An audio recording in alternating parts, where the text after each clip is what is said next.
Rosh van der Berhe.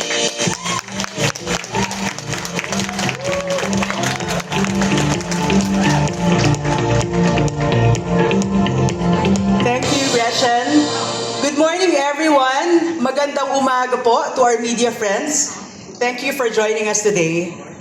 Good morning, good morning. As some of you already know, I recently joined Globe earlier this year to head up marketing. And our space can be very competitive and at the same time noisy. So in partnership with our Chief Sustainability and Corporate Communications Officer, Ms. Yori Crisanto, and her corporate communications team, we are kicking off today, Blueprint by Globe. This is a quarterly media event where we share our most important updates with you first.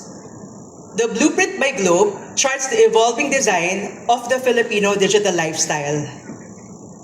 One that's not just powered by innovation, but is actually driven by purpose. Inclusive, intuitive, and intentional. You might be asking why Blueprint, right?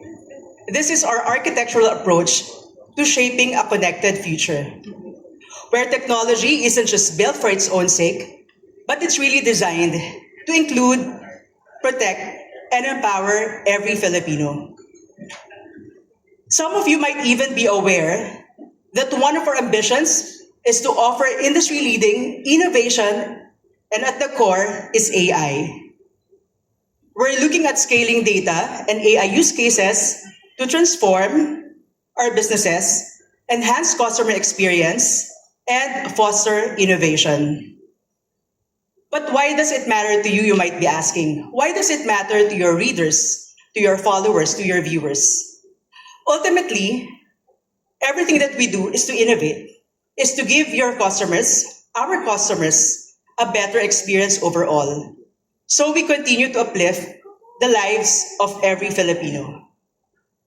There are 5 innovations that we wanted to share with you today, and we are so excited about it. First up is Foundations of Progress. Beneath the surface, we're laying the groundwork for inclusive, future-ready connectivity that powers businesses and enrich our customers' lives. Second, build around you. Every solution is designed with the customer in mind. These innovations remove the friction and enhance day-to-day experiences and routines, transforming convenience into a lived and intuitive experience. Third, secure by design. We embed protection in every layer of the digital lifestyle, designing secure environments that safeguards customers without compromising ease. Fourth, value by design. We're constructing more intelligent, rewarding digital experiences, offering personalized value that adapts to each customer's unique journey.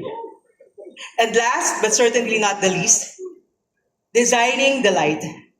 We are architecting moments of surprise and delight through digital entertainment designed for discovery, play, and connection.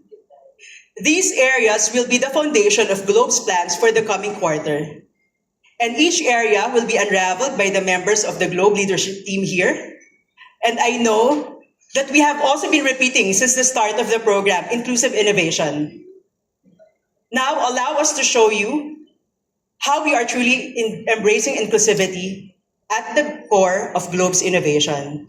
Thank you very much, and we're so excited to have you here. Thank you. Thank you very much, Ms. Rosh, for